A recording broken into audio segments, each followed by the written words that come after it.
నమస్తే విఐపీస్. ఈరోజు మన షాప్లో ట్రయల్ రూమ్ చేపించేస్తున్నా. చూడొచ్చు అన్న వాళ్ళు వర్క్ కూడా స్టార్ట్ చేసేసారు.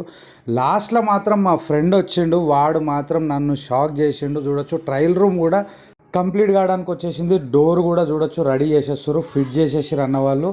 నేనేమనుకున్నానంటే మొత్తం పెయింట్ వేసేద్దాము అయిపోతుంది వర్క్ అని అనుకున్నా. మా దోస్త్ వచ్చిండు, వాడు అన్నాడు పెయింట్ ఎందుకు వేస్తావురా బాబు, ప్లైవుడ్ పెడదాము, నేను ఉన్నా కదా ఫిట్ చేస్తా, వాళ్ళు పోతేంది అన్న వాళ్ళు, నేను ఫిట్ చేస్తాగా అని చెప్పిండు. వీనికి ఏ మాత్రం కూడా వర్క్ రాదు, జస్ట్ ఏదో ఫన్నులా మేము కూడా స్టార్ట్ చేసినాం, చేస్తా అన్నాడు. సరే ఏముందిలే అని చెప్పేసి నేను కూడా మెటీరియల్ పోయి ముగ్గురం పోయి తెచ్చినాము. దాని తర్వాత మనోడు పని స్టార్ట్ చేసిండు. నేను ఎక్స్పెక్ట్ చేయలేదు వీడు ఇంత మంచిగా చేస్తాడని. కాకపోతే మావాడు ప్రొఫెషనల్ వర్క్ వచ్చేసేమో డెకరేషన్ చేస్తాడు, పెళ్ళిళ్ళ మండపాలు కానీ పెద్ద పెద్ద హాల్స్లలో పెద్ద పెద్ద డెకరేషన్ వర్కులు చేస్తాడు. కానీ ఈ ప్లైవుడ్ అంటబెడతా అంటే నీకు వస్తుందారా అన్న క్వశ్చన్ మార్క్ ఉండే. ఇంట్లో చేయించిండంట వర్క్, చూసిండంట ఎట్లా చేసిర్రో వాళ్ళు. ఆ చూసింది మావాడు ఇక్కడ ఇంప్లిమెంట్ చేసేసిండు. చూడొచ్చు.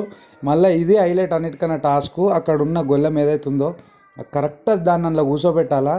వీడు దాన్ని ఎంత మంచి కట్ చేసి పెట్టిండంటే చూడొచ్చు. ఫినిషింగ్ ఎట్లొచ్చిందో జబర్దస్త్ కరెక్ట్ కూర్చుని చూడండి.